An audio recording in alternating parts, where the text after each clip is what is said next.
So I'm going to go ahead and get started. The title of my presentation today is an introduction to pasture ecology and regenerative grazing. Before I get started, I wanted to kind of acknowledge Ed Rayburn. Ed Rayburn's been talking about pasture ecology for not a year or two or 10 years, but for 30 years. And he was probably one of my first introductions to pasture ecology, and he's been very influential on me. And then Ellen Arnaudin. Ellen was one of my graduate students a long time ago in Virginia, and she came from North Carolina and said, I'm interested in dung beetles.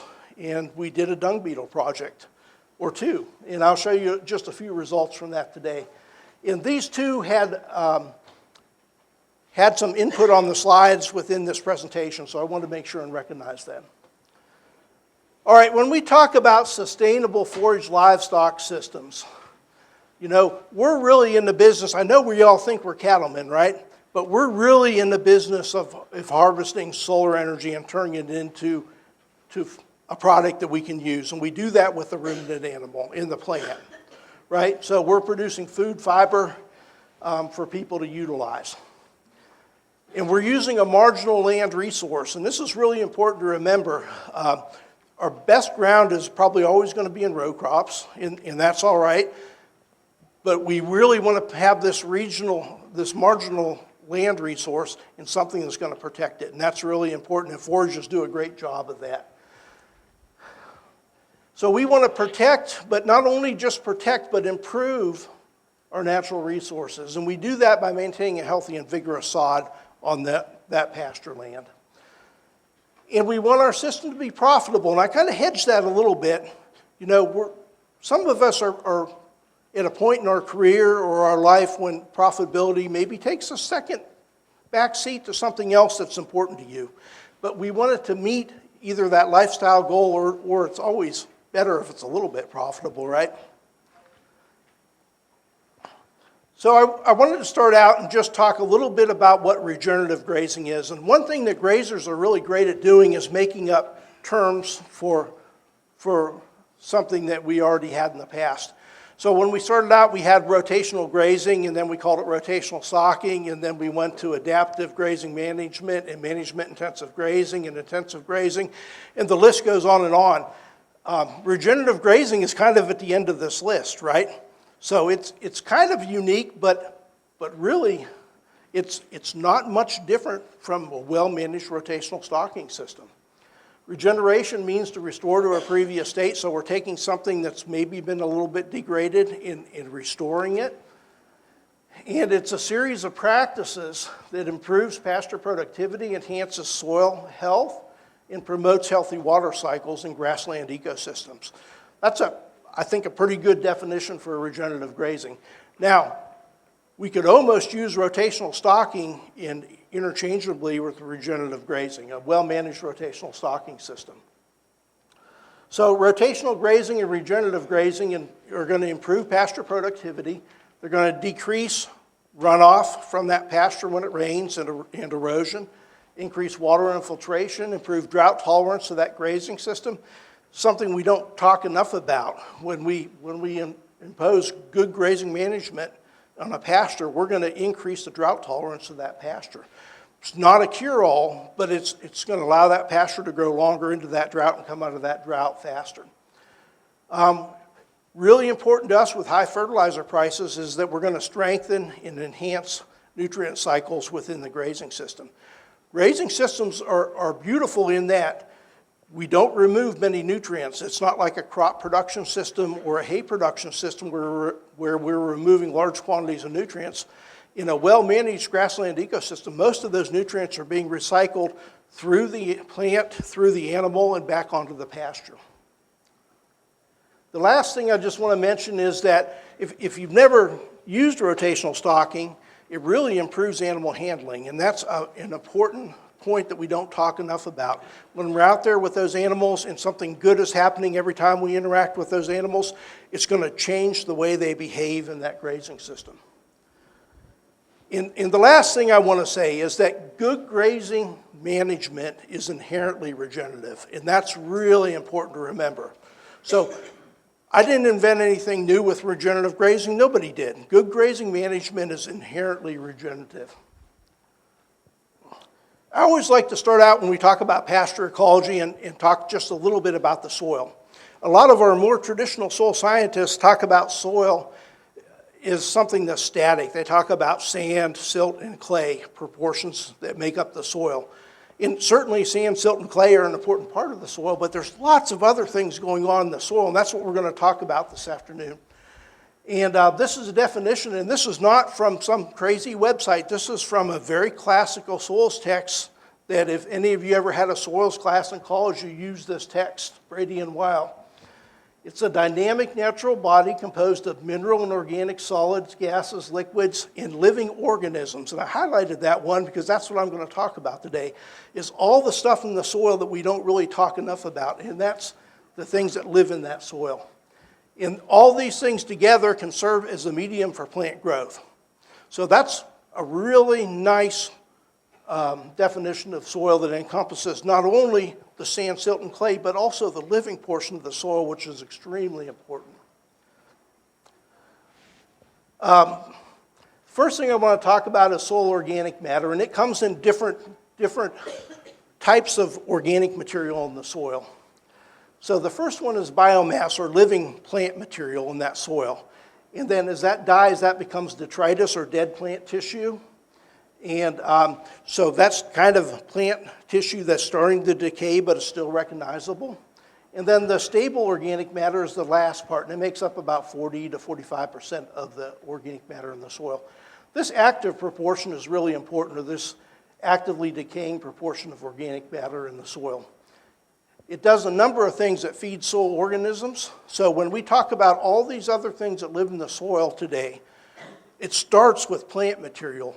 They've got to have some type of a food source, and that's exactly what this organic matter is doing in the soil. It's providing the food source for everything else that lives in the soil and is part of this complex soil food network. So organic matter reduces bulk density in the soil, and then the soil organisms feed on this organic matter, and they help to give the soil better structure and aggregation, which improves water infiltration and aeration of the soil and chemistry of the soil. So organic matter is the food source for all the citizens that live in the soil community, and that's all these things on this slide, and we're going to talk in more detail about them. One of my goals today is not to cram a whole bunch of information into one session, but just kind of give you an overview of the life that's in the soil and how important it is in the whole soil food web.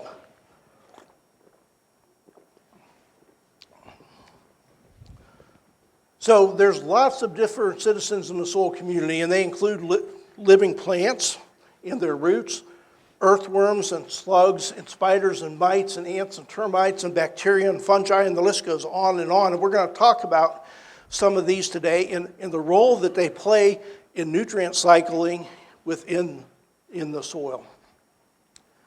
And they provide a number of different community services.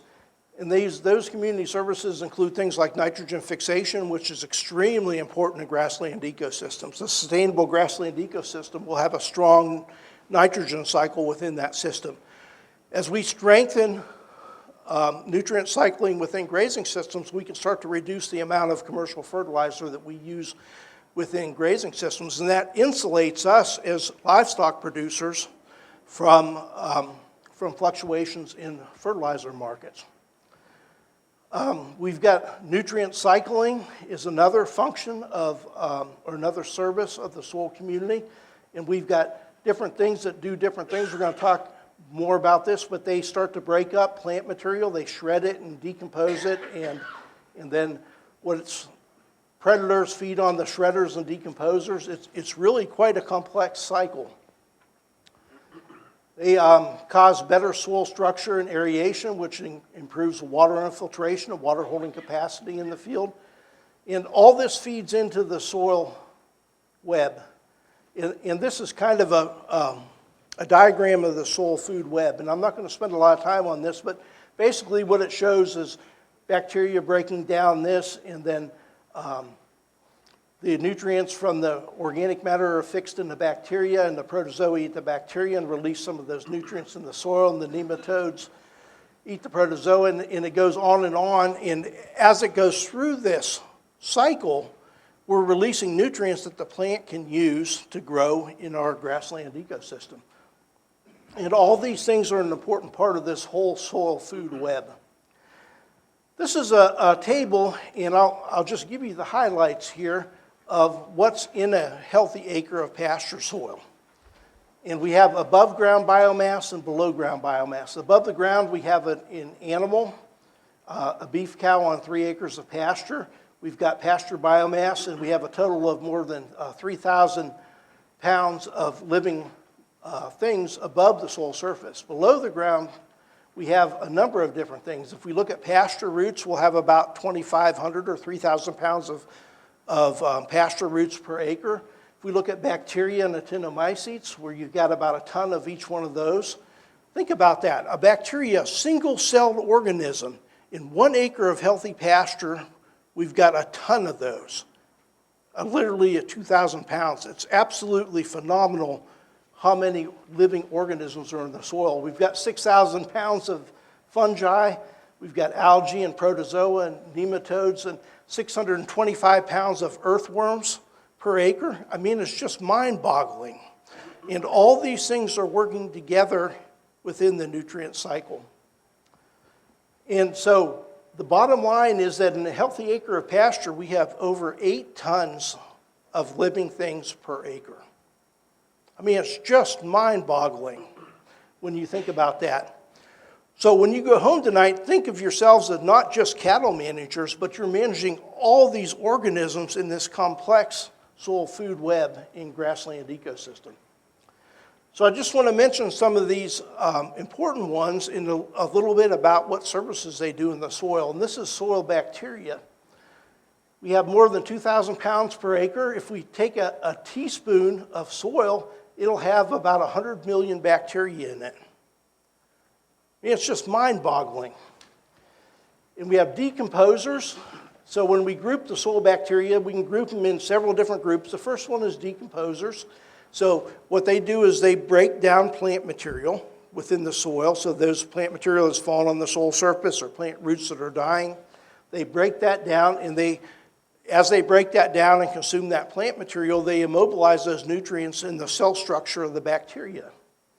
And they help reduce nutrient losses because instead of those nutrients leaching away, they're fixed in that cellular structure of the bacteria.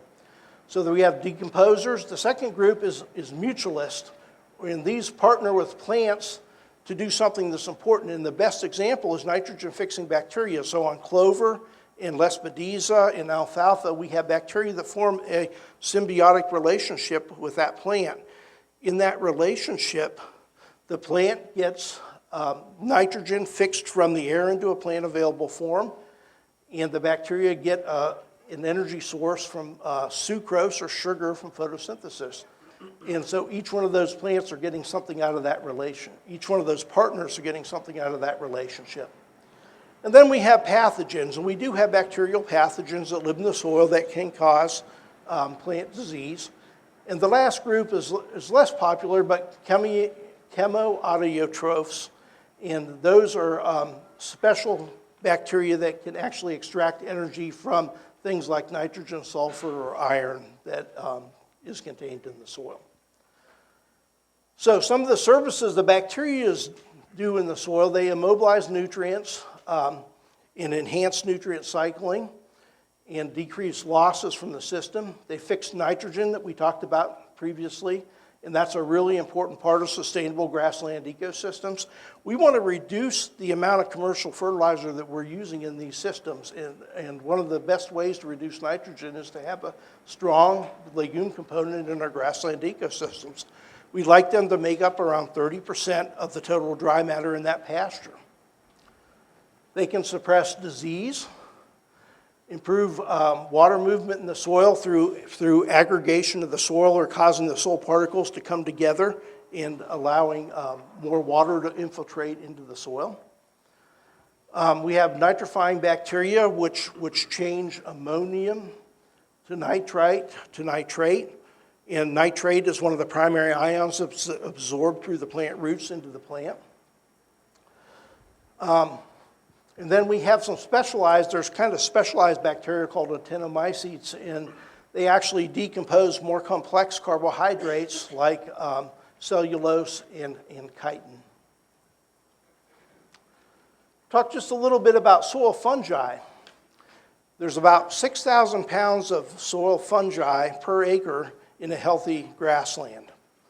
So, and if we measure the way soil fungi grow is that there's singular cell organisms, but they grow kind of in long strands called hyphae. And if we measure how many long strands there are in a teaspoon of soil, there's somewhere between 10 and 300 yards, depending on the soil and the conditions of the pasture, in a single teaspoon of soil. So they're all wrapped up in there, these microscopic strands of fungi.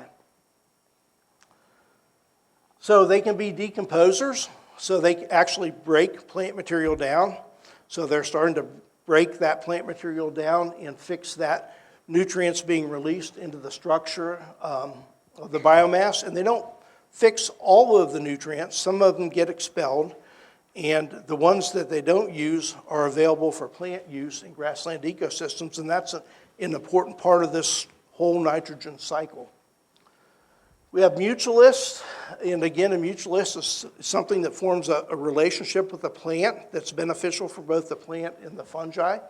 And we have two groups. We have ectomycorrhizae. In the bottom of the picture here is an example of ectomycorrhizae on the roots of a pine tree. They're really popular in forested areas. And then endomycorrhizae would be more prominent in grasslands and crop situations. And they actually live inside the root cells. And then we have, of course, some pathogenic fungi also that can damage plants. So this is a picture of an arbuscular mycorrhizae, and this is in the root cell of the plant. And what they do is they actually extend the root system of the plant. The first group actually decomposes complex carbohydrates like cellulose or lignin. And then the second one, the mutualist, can actually extend the root system of the plant and bring nutrients into that plant that it couldn't receive, especially under low fertility situations. They improve water infiltration, bind soil particles together into stable aggregates, and they help bring nutrients into the plant and also water into the plant when things get really dry. This is kind of an interesting one in the bottom. Some fungi actually will kill soil nematodes, so they actually lasso that soil nematode and will actually kill that nematode. The one thing that's happening in the soil all the time is that things are preying upon each other, and when they prey upon each other, they release nutrients into that soil system that the plants can use. So this is a vesicular arbuscular mycorrhizae, and again, they form a mutualistic relationship with plants that increases the size of their root system, and that increases nutrient uptake like phosphorus, nitrogen, micronutrients, and may even be a mechanism of transfer of nitrogen between legumes and grasses, although it's fairly minor. Most of the transfer between a legume and a grass takes place indirectly. Okay, protozoa is another thing that a microscopic organism that we find in the soil. And they're important because they feed on bacteria. So we've got bacteria that's broken plant material down, affixed its nutrients in the cellular structure of the bacteria, and then the protozoa come along and they consume that bacteria. And when they consume that bacteria, some of those nutrients are released into the soil, and the plants can use those nutrients to grow. So protozoa are important because they feed on bacteria and release some of those nutrients into the system to enhance nutrient cycling within the grassland ecosystem. One of my favorites is earthworms. We have about 625 pounds of earthworms per acre in a healthy pasture. And that's pretty amazing to me. And we have three niches of earthworms. We have the first niche that lives right at the soil surface in the organic material, and they kind of just stay at the soil surface and break that organic material down. So that's important because it breaks it down and starts to decompose that organic material, and then things like bacteria and fungi can come in on those smaller particles and start to break those smaller particles down. So starting that decomposition process. And then we have earthworms that kind of live in the upper 6 or 8 inches of soil. They kind of dig down and then have channels that kind of go across. And they feed mostly on organic matter in soil. And then we have ones that tunnel very deeply. These are less popular than the first two classes. But they can go several meters into the soil, and they go up and they get organic matter and they bring it down into the soil. And at the top, they leave what we call worm cast, if you ever look at your pasture. And those are degraded organic material on top of the soil surface, which can act as a way of releasing nutrients from that organic matter that the earthworm has been feeding upon. So these are really important parts of grassland ecosystems. And they do a number of things. They decompose manure piles. And actually, this is Whitney, our summer intern and junior cattleman here at the cattlemen's meeting, and this is Brittany who handed out the proceedings in the back. And we're actually doing a bale grazing study here, and we're counting manure piles per acre. Any guesses on how many manure piles we had per acre in our bale grazing study? No? Around 1,500 per acre. Pretty amazing. So they're counting these, and this is actually an earthworm that I pulled out of one of the manure piles that we were sampling. So they speed up decomposition of plant residue by increasing the surface area for other microbes to work on that residue, breaking that residue down. They improve soil structure, and as they tunnel through the soil, they're actually making little channels, and that channel helps to increase water infiltration and it allows plant roots to penetrate that soil. They're incorporating organic matter into the soil surface, increasing water infiltration, enhancing root growth, and depositing those worm casts, or that worm manure, I guess you could say, on top of the soil surface, helping to release some of those nutrients into the system for the plant to use. This is one of the coolest terms that I came across. It's called bioturbation. And bioturbation simply means movement of soil by something that's living. And earthworms are a great example of that. Ants are another example of bioturbation. We could be an example of bioturbation if we're moving soil around in a pasture. But it's that mixing and movement of soil through something that's living. And earthworms are a great example.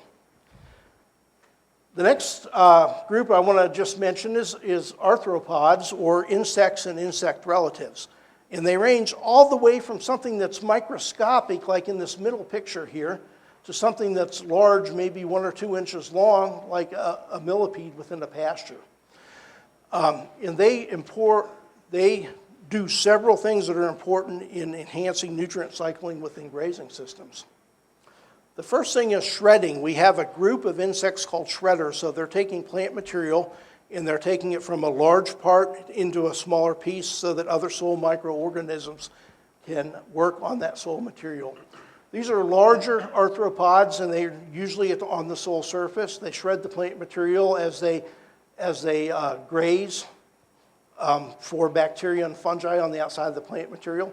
They include things like millipedes, sow bugs, and dung beetles, and we'll talk a little bit more about dung beetles in a minute. We have predators, so we've got insects that are shredding things up, and then we've got other insects that are eating the insects that are shredding, and the predators can be either generalist or specialist. So generalist means they would prey on any other type of insect. A specialist would prey on just 1 or 2 different types of insects. Examples include ants, ground beetles, centipedes, and spiders. And then we've got herbivores, and those are things that feed on plants or plant roots. And they can be pests in either grazing systems or often in cropping systems, something that will feed on that plant, that seedling as it's developing within that system. And then we have fungal feeders, and those are insects that actually eat fungus. and they graze the fungus and sometimes the bacteria. They include things like springtails, some mites, and silverfish. And they're actually eating that fungi and then releasing the nutrients that have been incorporated into that fungal structure. I want to talk just a little bit about dung beetles, and this is a cartoon that says professions in high demand: dung beetles, welders, computer programmers, fitter and turners, and plumbers. Dung beetles are really important in grassland ecosystems because they're recycling the manure that's deposited by the animal. They're helping incorporate it into the soil. And when we talk about dung beetles, there's three niches of dung beetles. There's dung beetles that live just under the manure pile. These are called dwellers. That would be the second one here. And then we have tunnelers, and they actually take the manure and turn it into a ball and bury that ball down below the manure pile. And that ball is called a brood ball, and they actually lay an egg on that little ball of manure, and that manure serves as a nutrient source for that developing dung beetle larvae. And then we have our rollers, and these are less popular in the United States, more popular in Africa, but they actually roll a ball and will roll it away from the manure pat and bury it shallow near the top of the soil surface, and again lay an egg on that brood ball. These are really quite amazing insects. And I would encourage you, as you walk through your pasture, find a couple of manure pats that are a couple days old and don't do it with your hand unless you have a glove on, but take a stick and just peel some of that skin off of that manure pile and look at it. And there's a good chance you're going to find dung beetles crawling around in that manure doing their job.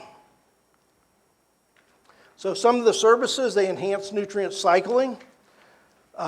They reduce pests and parasites, reduce ammonia volatilization from manure piles, bring food to soil microbes by making that brood ball and incorporating it into the soil. The developing larvae uses about 60% of that brood ball. The other 40% gets broken down by bacteria in the soil. Enhance plant growth. And there's been a number of studies that have tried to put a monetary value on dung beetles, and it ranges all the way from $2 billion a year to $380 million a year. I don't know what the right answer is, but the answer is they're an important part of a healthy grassland ecosystem. So we need to think about what we can do to encourage not just dung beetles, but all these organisms in our pasture. I just want to show you a little bit of dung beetle research. I mentioned Eleanor Nodden earlier, and she's now in New Zealand living, and she did several studies with dung beetles. I'm just going to show you the results of one of those studies. So one of the studies, she did a dung beetle survey in pastures when I was in Virginia. These were actually alpaca pastures. We had a little bit of money from an alpaca grant, and we did a dung beetle survey. So not real complicated. We have a PVC pipe with a piece of wire mesh on the bottom, a screen, and then we put a funnel in top that, and on the top of this we put a coffee filter with fresh dung on it. And that fresh dung attracted the dung beetles. And then that all slipped down into a PVC pipe in the soil. So the dung beetles would fly to that fresh dung in the coffee filter, and they're kind of uncoordinated, and they'd fall down and go into that funnel and be trapped inside of this PVC pipe. And then she could come back and collect them and ID the dung beetles that are actually in that, captured in that pipe. And when she did that, what she found was there was 11 different species of dung beetles in alpaca pastures. So some were more popular, like these first two, and but 11 different species. So pretty amazing at the amount of diversity that we have within a well-managed grassland ecosystem. So I'll end my dung beetle section with a little dung beetle humor, right? So when a dung beetle goes through a drive-through, what's it get? Who knows? Number two, of course. That's right. All right. I just mentioned snails and slugs, and we commonly think of snails and slugs as pests and row crops, and they certainly can be, for sure. But they also They also start the shredding process in grassland ecosystems. So they're breaking down that organic matter or organic material on top of the soil surface, shredding it, making it smaller so other organisms like bacteria and fungi can start to degrade it further. So they're important. And then there are some that are predators that prey on other snails or slugs and so forth. Nematodes. You know, when we talk about nematodes, first thing we think of is soybean cyst nematode, right? So a microscopic worm that negatively impacts the growth of soybean plants, right? Or a tobacco cyst nematode that's negatively impacting tobacco. But there's also free-living nematodes. Those are root-feeding nematodes. There's 4 different types of free-living nematodes in the soil, and they do important functions. The first one are bacterial feeders. Remember, we talked about bacteria consuming organic material, then fixing those nutrients in their cellular structure. Bacterial feeders actually feed on that bacteria, and when they feed on that bacteria, they use some of those nutrients, but a lot of those nutrients are released for the plant to use.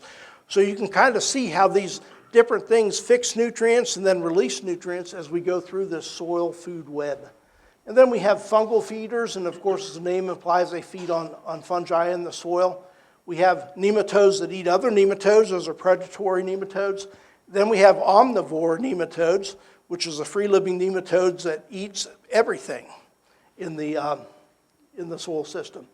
So nematodes are not just bad, but there's a lot of good nematodes in the soil too, which are an important part of the nutrient cycle. So I want to kind of finish things up and talk about 3 things that we can do to harness the power of soil life or enhance the power of soil life. And this quote kind of reminded me of what I was thinking about. And if everybody's probably seen the Field of Dreams, if you build it, they will come. And it's the same thing with soil microbes. If you make a habitat for them in the soil that encourages them, they're going to come. We don't have to buy jugs of this or jugs of that or sprinkle this or that on the pasture. If we build the habitat, we're going to increase soil life in our pasture. There's no question about it. So the first thing is nothing new. And I know you're disappointed with this one, but it's important. If we want to encourage soil life in our pastures, we have got to have something for them to eat. Too many times I see people that want to do regenerative grazing that start with very low soil fertility and they just can't get anything to grow. And that's a real problem. We've got to have a certain base level of soil fertility, and soil testing and fertilization is an important part of that.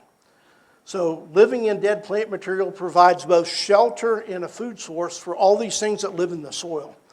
So having a reasonable level of soil nutrients, and I'm not talking about going on there and making everything into the very high range.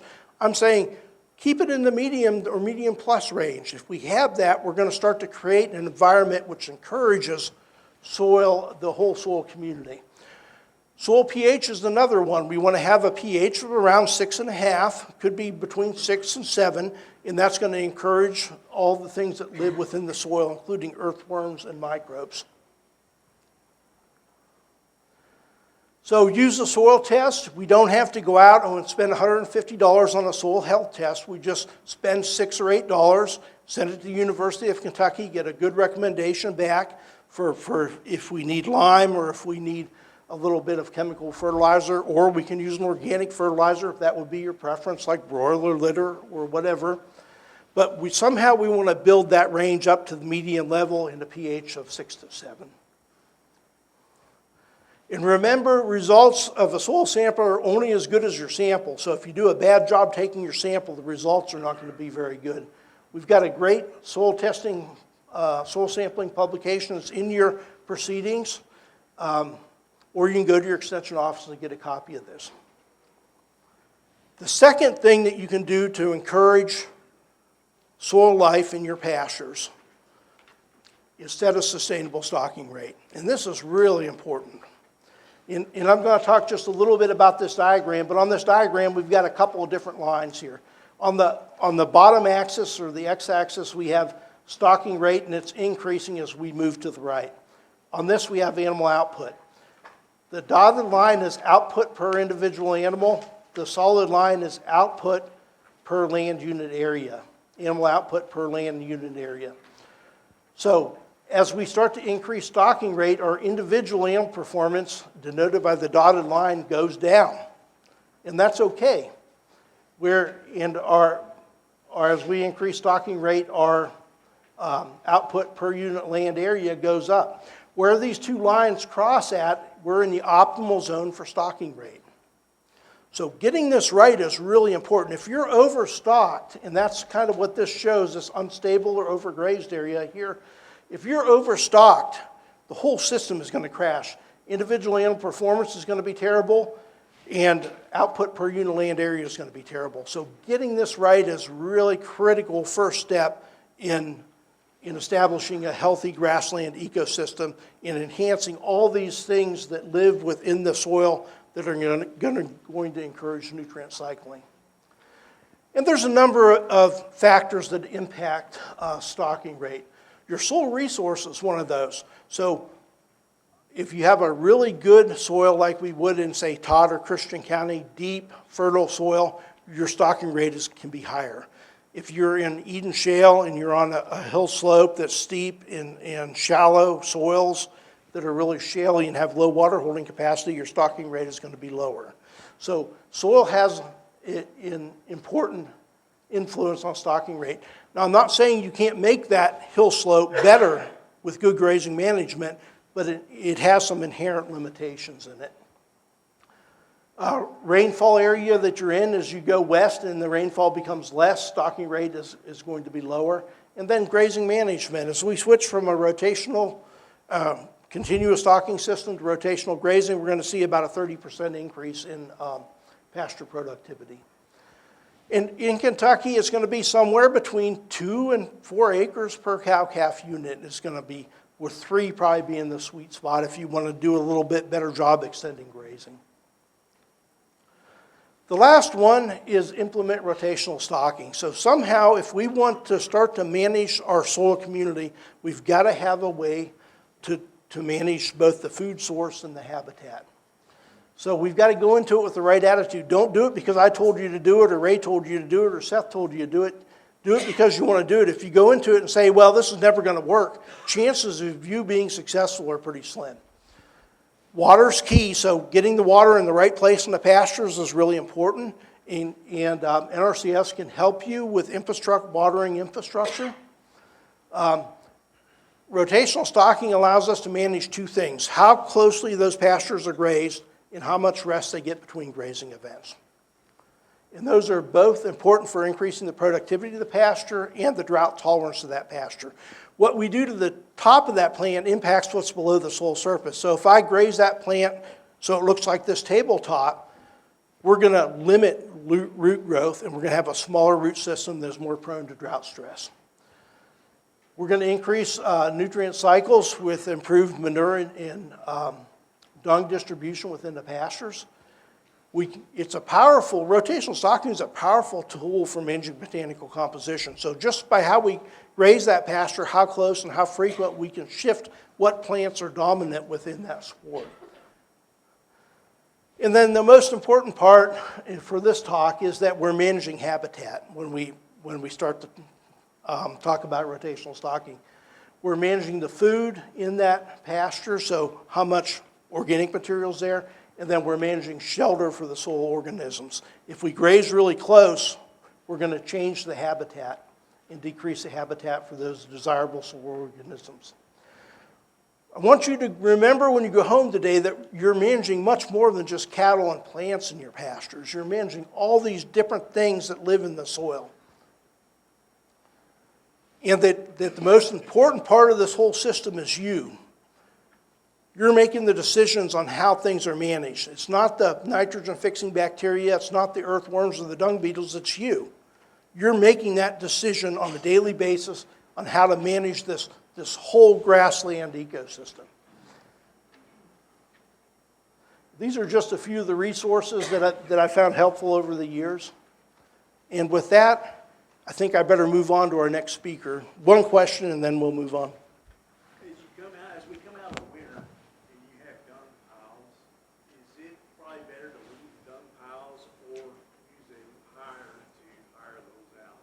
So the question is as you come out of winter and you have dung piles, is it better to harrow those piles out or just leave them in?